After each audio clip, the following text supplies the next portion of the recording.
It's time, and we got another episode of Young Justice Phantoms. We are on episode 8, entitled, I Know Why the Caged Cat Sings. And I gotta say, it was quite the doozy. Now, the fans have spoken, and this review will have spoilers in it, almost a full recap. So if you haven't seen the episode, I recommend you check it out, or check out our spoiler-free review. It's just a short, about 60 seconds, which is linked down below. So, let's dive into this episode and talk about this week's conclusion of the second arc. But before we dive in, make sure you hit that like and subscribe button and ring the bell for all the updates. Also, the huge giveaway. We got a PlayStation 5 to give away at 25,000 subscribers. All you need to do to get in on our giveaway is be a subscriber and leave us some sort of comment. Also, while you're at it, make sure you check out that free week of Skillshare down below. It's a pretty cool way to develop all the superhero skills you need for the ongoing war on crime, all while not diving too deep into your pocket. Plus, it really helps the channel, so we really appreciate it. Well, once again, this season seems to be stepping up the quality because this week's episode, I Know Why the Caged Cat Sings, closes out the second major story arc. Now again, we're going to dig into spoilers here, so if you don't want anything spoiled, it's a good time to click away, check out the episode or our spoiler-free short, and then get on back here and catch the full review. Now, last week left us with a cliffhanger, and things were not looking too great for the team. This episode literally picks right up where we left off, after a little flashback to the history of Jade and Artemis. Now we got a full reveal to kick this all off, and we clarified not just Cassandra Cain's path in the story, but also Onyx, and how she was being double played from day one, both by the League and the Light. Now, you have to love how this has all been one giant ruse from Lady Shiva to regain her daughter, and although Light itself had different plans, things were working out exactly how she expected. This particular episode had a few really great callbacks to previous seasons, specifically the organic nanobots returning as part of the Light's plan to exfiltrate data from the Justice League. This opening fight segment was absolutely epic, and the parade of the Light's villains make for one exceptional fight. Well, except for the Shade, who absolutely proves the spoiler. Now, if you remember, the Shade had a debt to Jade going back to season 1, and he's the kind of guy that always pays his debts. I gotta say, I love the Shade, even in animated form, and after he really grew on me on this season of Stargirl, this absolutely doesn't disappoint.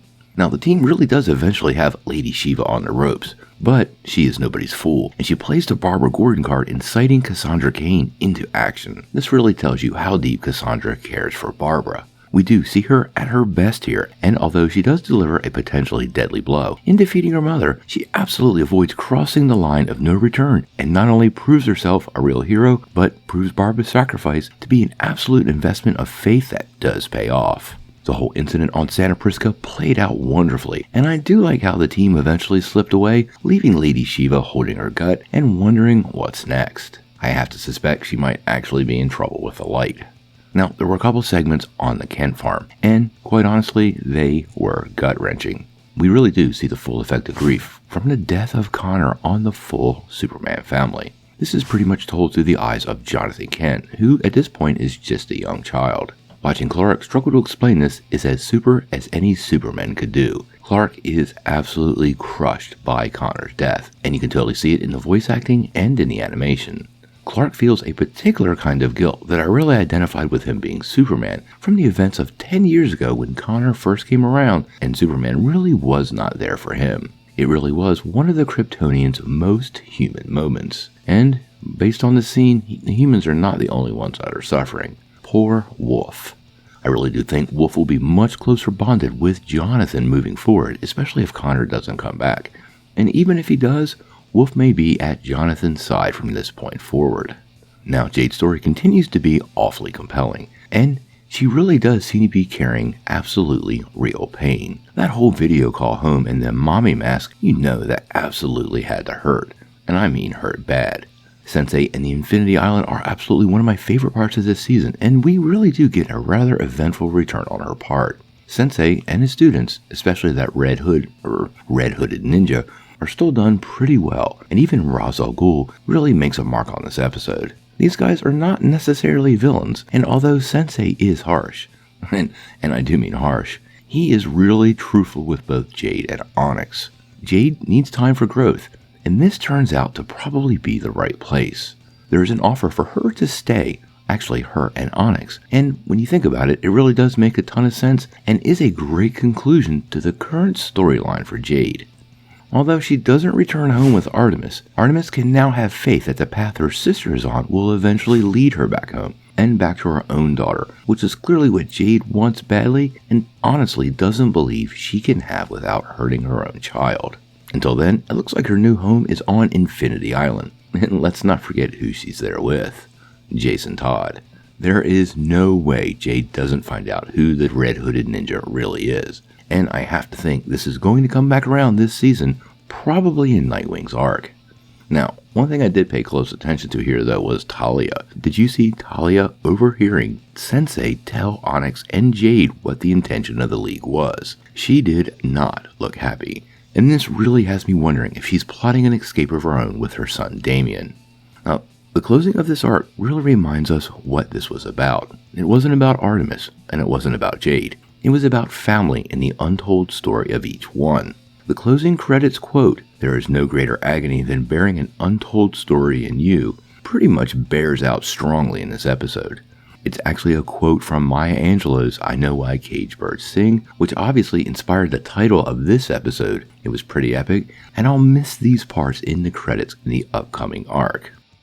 Now, the completion of the story really was solid and delivers a conclusion that was not just unexpected, but makes total sense and felt pretty satisfying. The action and animation again were off the chart, and the work that Studio Mir has been doing on this season was quite good. Also, the sound and the music were great, but the voice cast totally delivered this week. Nolan North really nails it as a broken Clark Kent, and Kelly Hu's scenes with Jade, especially the emotional scenes with Jade, were delivered in an excellent way. Hats off to both actors. Now, all in all, I'm going to give this episode an 8 out of 10. I really had a good time with this arc, and I can't wait to see what Zatanna brings us in the next story. But seeing Jade and the rest of the crew left in this position totally sets up the rest of the season, and it's pretty clear to me that these characters will be making a return, and it won't be that far in the future. Well, before we close this out, I wanted to remind everybody to make sure you check out some of our other Young Justice videos. We have a complete timeline of the show, including all of the tie-ins and cameos of characters that have appeared in other Warner Brothers projects. There's quite a few. As well as a full history of the Young Justice Legacy video game, something many fans have very little understanding of and knowledge of the history of a complete Young Justice mess. Check them out. So, what do you guys think? How did you like this episode of Young Justice Phantoms? And do you think Jade will discover the real identity of the red-hooded ninja during her time on Infinity Island? Sound off in the comments below. If you like this video, make sure you press the like, click subscribe, and if you don't ring that bell, you're not going to get any updates. Peace.